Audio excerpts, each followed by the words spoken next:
In this video lecture, just want to say a few words about writing the speed of light in convenient units, especially when we're dealing with things like gamma. So remember, of course, gamma, 1 over the square root of 1 minus v squared over c squared, the Lorentz factor that's involved in time dilation, length contraction, and the like. And we've typically been using speed of light as 300 million meters per second or 300,000 kilometers per second. You can do it in miles per second, 186,282 actually miles per second. And if you want to be a little more precise here, it's actually 299 and some other digits there. But for our purposes, perfectly legitimate to just take 300,000 for kilometers per second or 300 million for meters per second. It's because those numbers are so big and just outside our realm of experience, sometimes it's nice just to think about the fact that it's about 1 foot per nanosecond. In other words, in a billionth of a second, light travels 1 foot, about a third of a meter. So 1 foot per billionth of a second. That's assuming it's essentially in a vacuum. If it's going through a medium, air slightly, but something like water or something like that, that's transparent, it will slow down the speed of light by the so-called index of refraction. But that's a whole other topic for a different course. So 300 million meters per second, 300,000 kilometers per second. Note what happens though if we just deal with v in terms of c. And by the way, we've been using this because I wanted you to get a feel for the magnitude of some of these numbers, or sometimes how small they are too, when we did some of the things, if you've been doing the problem sets, working with some of those numbers. But let's think about this a minute. If we were to write v in terms of c, which certainly is useful if it's a high velocity near the speed of light or a substantial fraction of the speed of light. For example, v equals 0.9 c. Look what happens when we calculate gamma then. So we get gamma equals 1 over the square root of 1 minus, well, v is 0.9 c squared, so 0.9 c squared divided by c squared. Well, what's 0.9 c squared? That becomes 1 over the square root of 1 minus, on the top I've got 0.9 squared. So you remember, 9 times 9 is 81. 0.9 times 0.9 is actually 0.81. So we get 0.81 c squared on the top there, the numerator, and a c squared on the bottom. And this is where it becomes nice because, as you probably saw before I even wrote that down, we have c squareds there and they cancel. So this c squared cancels with that c squared. And I'm simply left with 1 minus 0.81.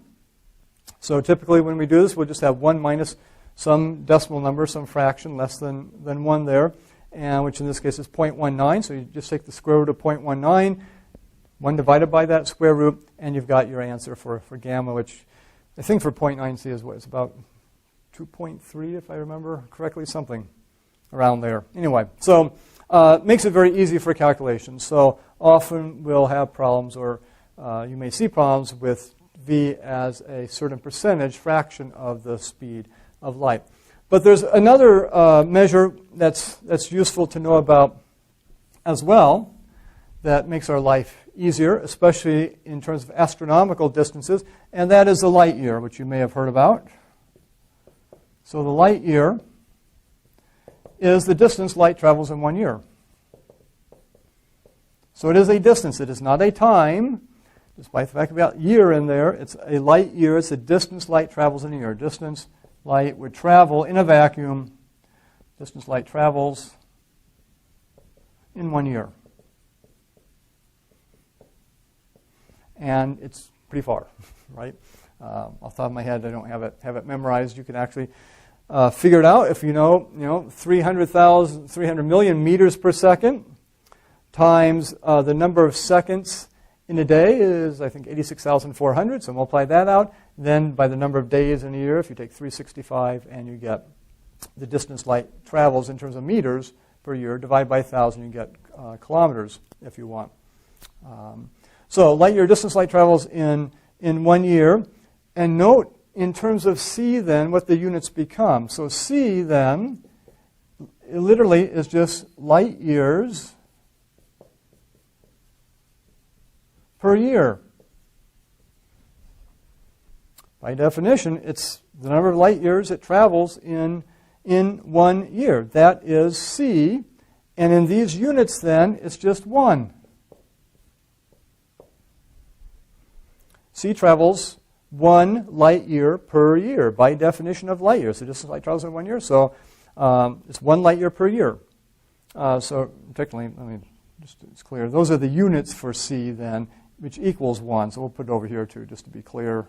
c equals 1 light year per year, and the units in general are light years per year.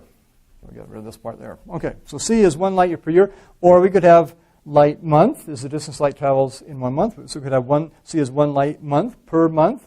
Light day, so c is 1 light day per day. Light second is often used. In fact, 1 light second is the distance light travels in 1 second, which is still pretty far, right?